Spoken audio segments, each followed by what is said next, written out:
morning and welcome. Let me just begin by saying that I am a bit obsessed with food, and that is because I like to eat, and because I like to eat, and as I was growing up, there wasn't really anyone to cook, so I learned to cook. So I become a cook of sorts. But today I want to, since we have such interesting panelists with us with this wide range of experience as far as travel, the confluence of travel, history and food, let me begin by telling you about, and she'll tell you more about it, about something that Naomi ate yesterday or day before, the chorizo with chocolate. Now I've never eaten chorizo with chocolate and I would never eat chorizo with chocolate, but she assures me it was terrific. But that chorizo with chocolate, as Naomi puts it, is a very good entry point into this discussion as to how food intermingles with each other, shapes who we are, shapes our history, and in that sense shapes who we are and who we will be. So Naomi, let me begin by asking you about that chorizo with chocolate and what it says about who we are and how we got here. Oh, well, if I were really to tell you that, we could talk about chocolate for a day, and then we could talk about the chilies for another day, and then the pork, you know, for weeks actually. It's a tapas, and it's an invented sort of dish. It's chorizo blended with a dark chocolate. It wasn't at all sweet, and it was at the Black Sheep Bistro, and it was served on a little piece of bread as a tapas. So if you think about all the things that now are sort of essentials in, say, Goan cooking, chocolate isn't necessarily, you may feel it's an essential to you, but it's not thought of as part of Goan cooking. But chilies are, and pork is. And where did those chilies come from? Can we imagine food here without the chili to carry the flavor into our mouths and make it last? But the chilies came from trade, right? The chilies came from the Americas. And who brought them here? Well, it was the Portuguese. And then, after being here, the chilies also traveled into the rest of Asia. This Goa was the entry point of the chili into the subcontinent. And everybody in the rest of the subcontinent should be bowing down to the Goans, because you guys were the beginning of all of that. And the same with chocolate. Chocolate traveled again from the Americas. So it's after 1492, after Columbus went to the Americas. And it traveled all over the world in various ways and became a huge, item a huge ingredient in things. And the Portuguese again have something, Vivek knows all about this actually, this combination of chocolate and how chocolate affected culinary tradition in Mexico. Chocolate originated there, but it was a Portuguese person, a Goan person, who was in a monastery there, who invented a certain kind of mole. So these things go in circles, and all of these things, the travel is historic through time and through space, and it's really incredible. So anytime you pick up any ingredient to make a masala, just think about where did this come from and when, and you're already going to be traveling. Before it starts traveling in your kitchen, it's traveled through time and space. Indeed, in fact, when at the time of the Mughal Emperor Akbar, if I'm not wrong, and Jonathan can correct me on this, there were no chilies, as far as I remember, in any of his recipes. They used only black pepper. And he will tell us this what he's written a lot about these journeymen who came through India, and the Ferrangis that came here and became Indian. He himself is one of them. And he talks a lot about how their traditions were reshaped, how their bodies were reshaped. Indeed, he talks about how his own body was reshaped by India. So let's begin with that. That's an Indian body now. Kya kare? So, first of all, it's a pleasure to be here. It's also a complete surprise because I only found out this morning that I was going to be in the session. I only found out, I'd say about a minute and a half ago, that the session was meeting right now. But this is the thing about foods too. but it is a constant source of surprise that messes with your daily routines and schedules, especially if you're a migrant. So when we talk about the experience of migrants in other countries, we often think about it in we think about these experiences in a very disembodied way. We think about cultural dislocation, struggles with language, struggles with adapting to all sorts of routines that are largely disembodied. But I can tell you from my own bitter experience of moving to India, that the first dislocation I experienced was a bodily one. The slings and arrows that India threw at me came in the form first of viruses and bacteria. And there are a million species of not just germs, but also forms of illness that migrants encounter, not just in India, but wherever they go in the world, because their bodies have got used to certain ecologies and environments that are part of what it means for them to be who they are. We think of bodies very much as privatized. Our bodies, we are units that can go anywhere in the world and our bodies remain the same. They don't. Our bodies are very much in dialogue with the environments that we're in and are transformed as we move from environment to environment. And one of the most important experiences that any migrant undergoes as she adapts to a new environment is learning how to deal not only with the new viral and bacterial loads that she ingests, but also finding ways of controlling and managing them. And food plays a very important part in that. So let me just tell you one story first of all. About Bhagwan, who you may not know. His name was Patri Guru. Patri Guru lived in Rachor between about 1585 and 1619. He wasn't born Patri Guru. He was known when he first came to Goa as Thomas Estevam. So you'd think he was from where? Portugal. He wasn't. He was in fact born Thomas Stevens in Winchester, England in 1549. He had the misfortune to be a Catholic at a time when England was undergoing massive religious upheaval. And in the 1560s, 1570s, it became actually dangerous to be a Catholic. So he left, first for Rome, then for Portugal, and then for Goa, where he adapted, not only culturally and linguistically, he learned Marathi and Konkani, but also physically. When he arrived in Goa, he suffered from that ailment of so many first-time visitors. It wasn't called Delhi belly or even Goa belly in those days, but it was a form of dysentery that left him completely dehydrated, and he was very close to dying.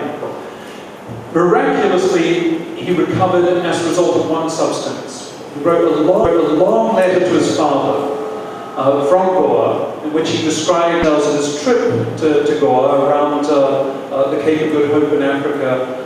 But the only thing he could say about Goa, because he was so exhausted by this time, was that they have a marvelous drink made of the water of a nut that they call the coconut.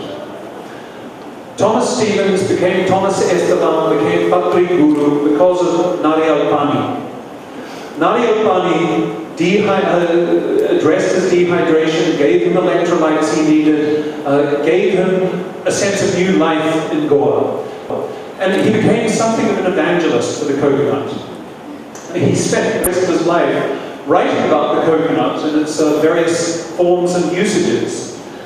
He's most famous now for writing a long poem called the Krista Purana, which is often explained as a Konkani/Marathi version in Ovi, native Ovi form of the story of Christ. But that doesn't even begin to do justice to it, because this is not Christ as we would recognize him. Jesus is called a Swami in this, but more importantly, the setting is decidedly Goa for this poem. And this is a Goa populated richly by coconuts. Patri Guru uses a Konkani word, taramara, to describe the extraordinary, exalting experience of being in Goa, in the shade of the coconut tree. And he says about the coconut, it does so many things. It gives you water you need when you're dehydrated. It gives you toddy when you want a little bit of a pick-me-up in the winter months. You can burn the husk if you're feeling really cold. You can use the leaves to make rope, but also you can use the leaves to write on. Hence his name, Patri Guru. He was not just an extended paean to the landscape of Goa, the language of Marathi, but in particular, the physical substances that can transform the body of a migrant. Let's just talk a bit about how, in a sense, Goa became, as Naomi says, the entry and exit point for food, and through food, an entire culinary culture that spread across Southeast Asia, etc. And she's well positioned to talk to us about this because she's traveled all over Southeast Asia and written a marvelous book about it, which you should get hold of if you can. And her new book, which will come out next year, talks about travels through Azerbaijan, the Central Asian republics, Iran, etc. But let's come back to Goa. Now, for example, in Jonathan's book, he refers to the fact that the clove, which we all use, in Portuguese, again, correct me if I'm wrong, is called cravo de India. So it's still called, it still has relation to India, and the spice trade, as you know, launched wars, destroyed empires were raised based on the spice trade. And these spices have found their way into multiple civilizations on this side into the Arabian lands, Persia, and into Europe, and this side into Southeast Asia. And those influences are very evident in the books that Naomi has written. Naomi, would you like to take us through some of those influences that you found on your travels? It's really interesting to think, again, to go back just to the chili for a moment, to think about why some cultures pick up the chili and use it intensely and others don't. If you just think about India, for example, and think about Gujarati food, we'd say it's very mild. There's not much heat in it, to use that term. I don't like the term spicy, because that is to lose track of all the spices that give flavor. So heat, I think of heat, and heat comes from chilies, ginger, pepper, galangal, all sorts of different things. And it has a purpose in the food, in the flavor. So in parts of India, some parts of India are known for their very hot food, and others not. And similarly in Southeast Asia and in China, in Sichuan, the food is very chili hot, and they also get heat from something called Sichuan pepper. And I don't know that. You know that? What's the Hindi for Sichuan pepper? It's a kind of prickly ash, actually. Anyway, it's related to sansho in Japan. In Thailand, some parts of Thailand have very hot food, and others don't. So other things. Cloves, for example, cloves in Europe are not used in savory dishes. They're used in sweet dishes. And you don't see them in savory dishes except in chutneys. Well, why are they in chutneys? Because the English were here and they learned the use of cloves in savory only in something like a chutney. But otherwise, it's not in European food. Similarly, coriander seed is not much used in savory dishes except in Germany. And you think, well, why is that? Why, isn't Europe a small place really? And didn't they talk to each other?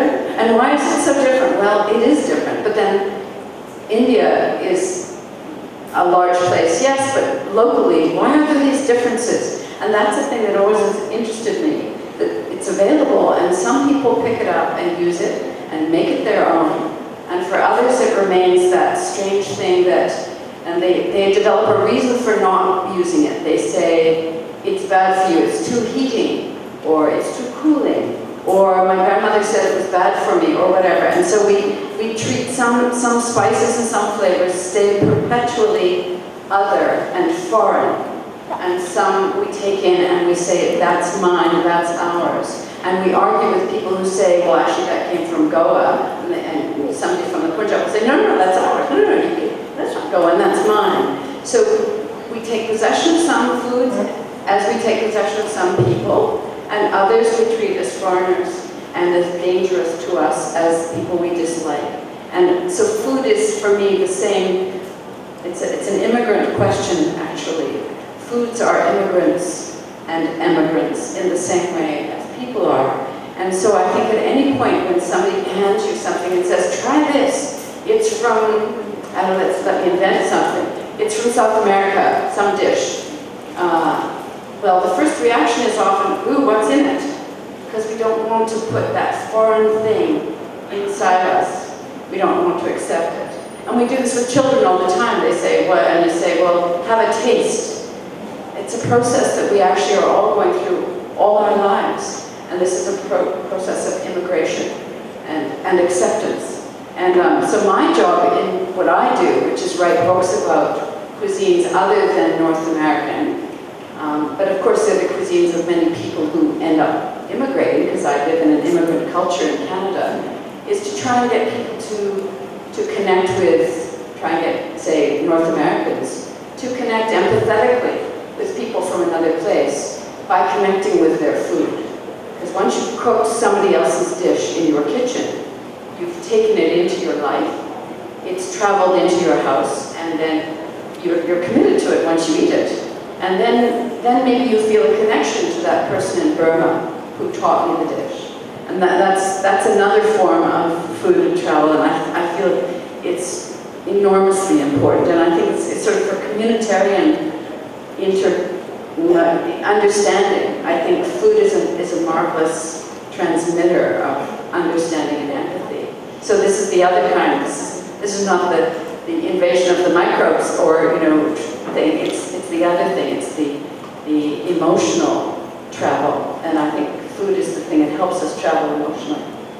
I think that's a very good point, and I'll just jump in there and just quickly take 2 minutes to tell you a story that you have already heard, so I can subject others to it. When I went to, I was sent to cover the climate conference in Copenhagen a few years ago, and I could not find at the last minute an apartment to rent for the week.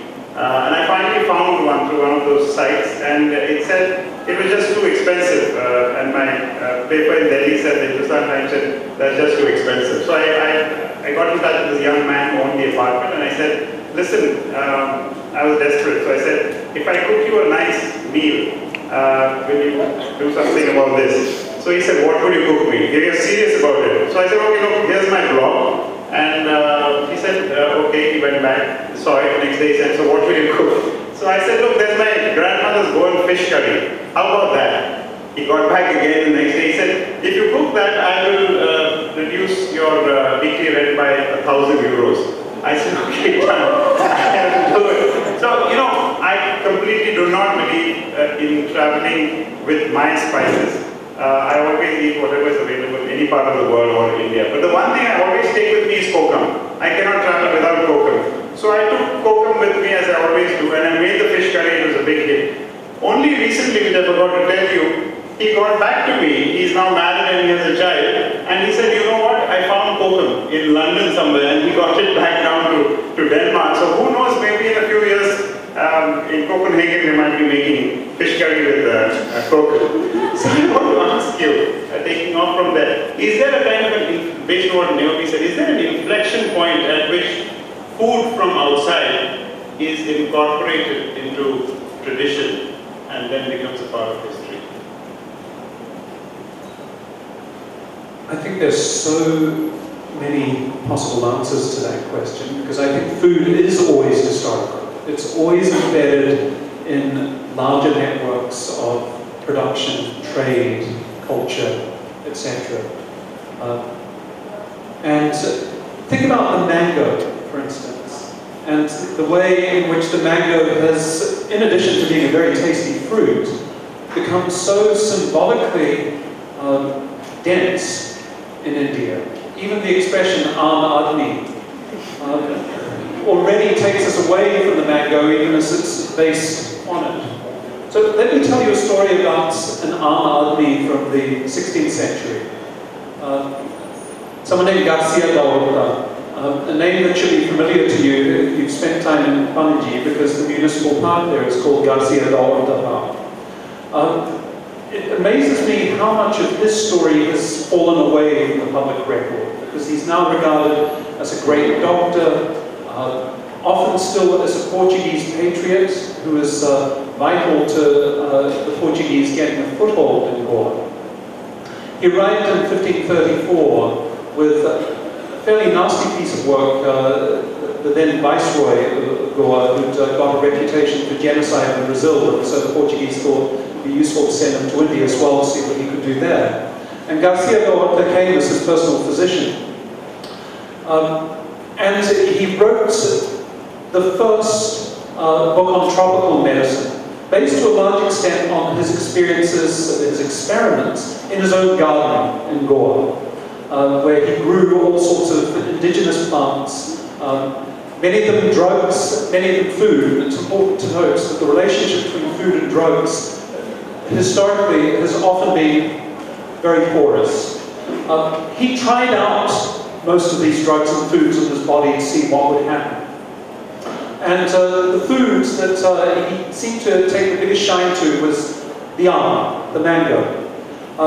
And reading his treatise now, 400 years later, more than 400 years, 450 years later, it's remarkable how much he sounds like an Indian, because he engages in debates, as any Indian who likes mangoes does, about which mangoes in India are the best. The mangoes from the north, the Lahori alm, he says, is actually quite good. There are alms from the Konkan coast, Tikang, but he really likes the He didn't know his mangoes. And what about the Bangladeshi mangoes? I'm sorry, but they're so bad. Poor chap, he never got there. But the interesting thing about Garcia da Horta was that he wasn't a Portuguese patriot. 1534 was a watershed year in the history of Portugal, because that was when the Inquisition was imposed there. And Garcia da Horta, like Patri Guru, had been born with a different name, Ibrahim ben Itzhak.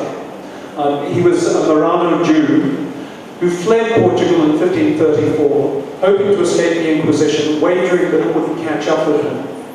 And there was a way in which his experimentation with local foods was based not simply on curiosity, but on pressing historical need to integrate with a new environment, also to escape detection, because his own dietary needs as a Jew were somewhat different from the Christian Portuguese.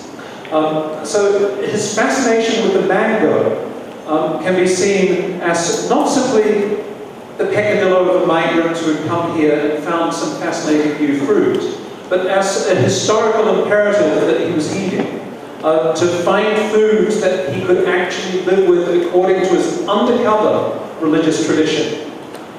Of course, the mango is fine according to Jewish dietary law, in a way that pork isn't, and milk with meat isn't. So he had to be very careful about what he took into his body according to Jewish custom.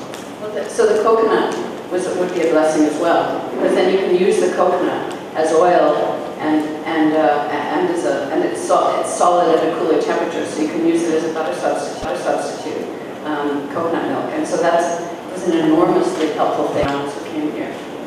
Garcia da Horta, wasn't his sister burnt at the stake in Goa? Yes, his sister was burnt at the stake in 1569 for being an impenitent Jewess. The Inquisition was set up in Goa in the 1560s, largely at the posthumous urging of Francis Xavier. And a year shortly after his sister was burnt at the stake, Garcia da Horta was dug up from the cathedral floor where he'd been buried, and his remains were thrown into the Mandabi River. So the Inquisition did catch up with him. You also write that he liked mango pickle. Isn't that right? He became a lover of chutney. So, yes, Pakadesi. I want to ask both of you. This is a very broad thing to say, but we know that food shapes history. But what are the, can you give me one particularly strong example that you came across in the course of your research or in the course of your travel? Something that really struck you?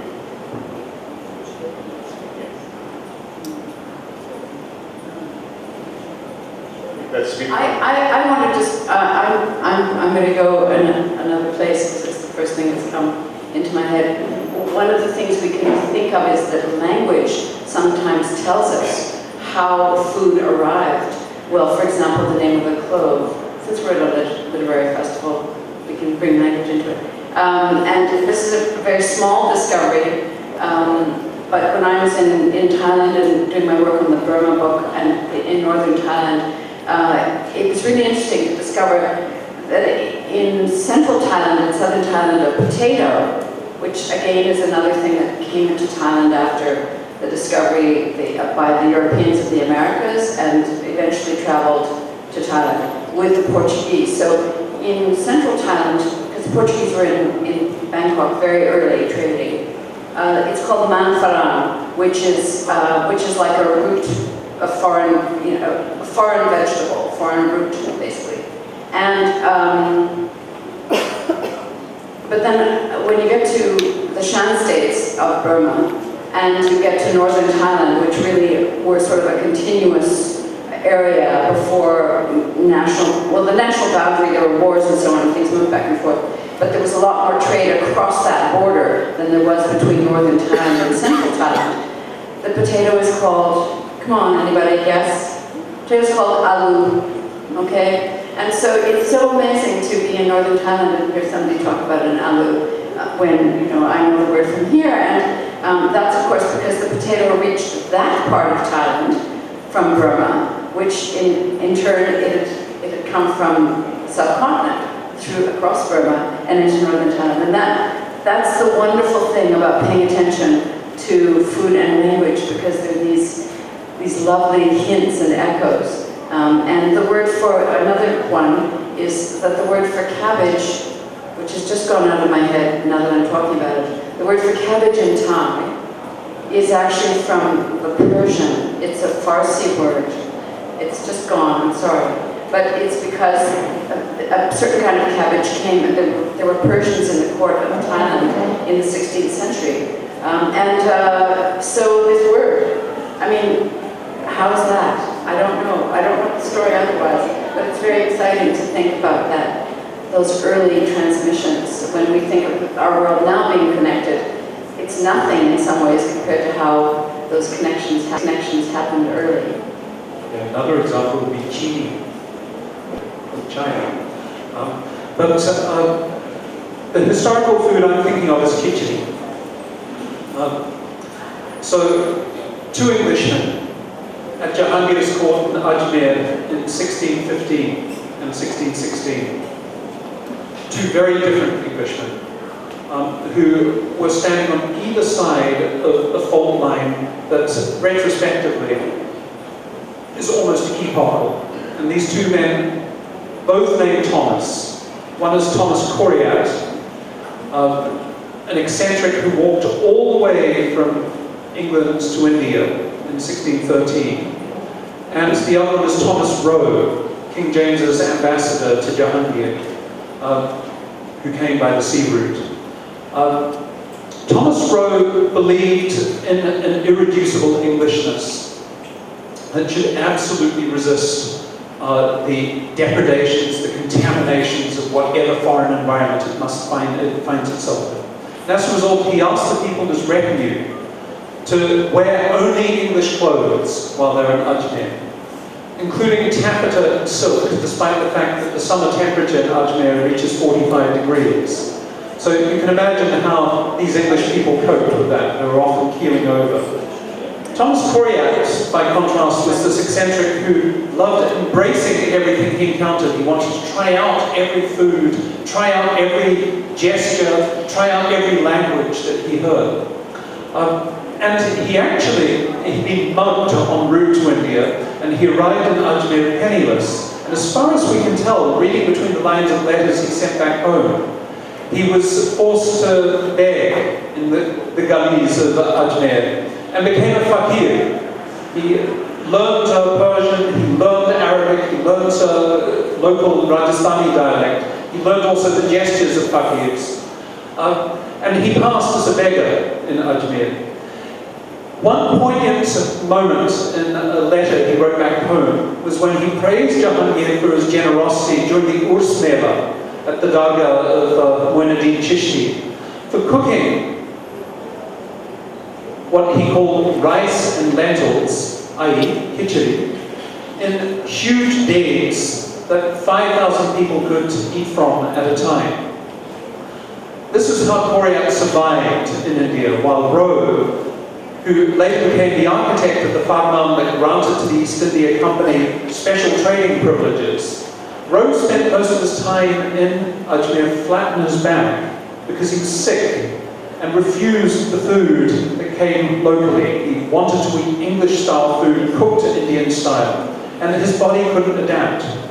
So khichdi, for me, is both an important ingredient in helping to adapt to a new environment. It provides carbohydrates, salt, protein at very cheap cost. But it is also symbolically important inasmuch as it's a mix.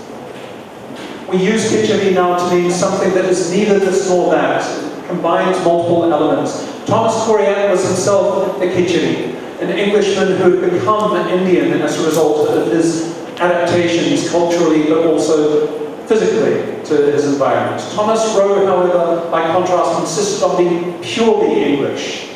Now, he may have been the architect of the East India Company's supremacy, but his was also a very, very sick body that couldn't deal with India. Khichdi may have made him feel a little bit better if he had deigned to eat it. As you can tell, both of them have fascinating stories, and we can go on. But we have only 5 minutes left, so are there any questions? Any questions on this fascinating topic? Questions?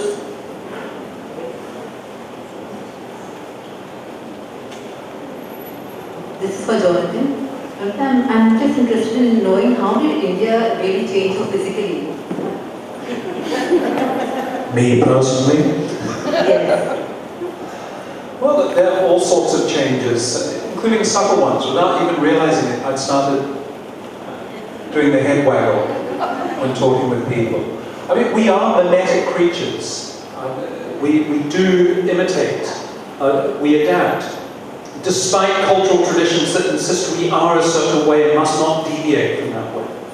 But there are more profound ways in which food has changed me. I mean, I needn't go into all the scatological dimensions of this. But even the way in which my body functions in the heat has adapted a great deal because of what I drink and what I eat. It took me a long time to learn it, but I had to drink not only a lot more water to deal with the considerable heat of Delhi in the summer, but I also had to take much more salt, much more namak.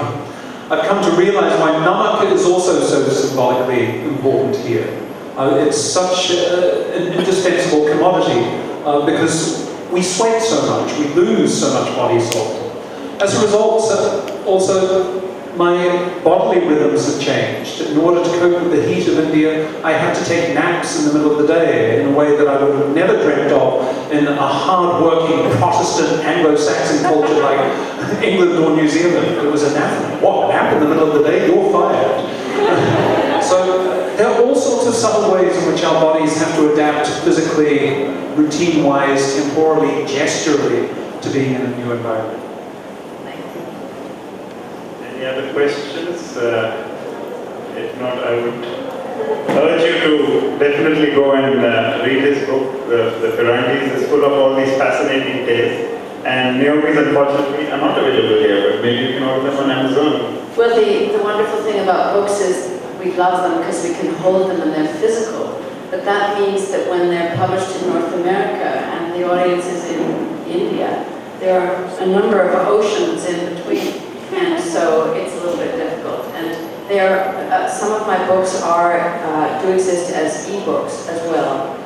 So you can co-authored with my now ex. So you can find them. So if you look me up, you can find them. But the solid book is such a pleasure. I'm hoping the Burma book will be here at some point, but it's not here for the festival, unfortunately.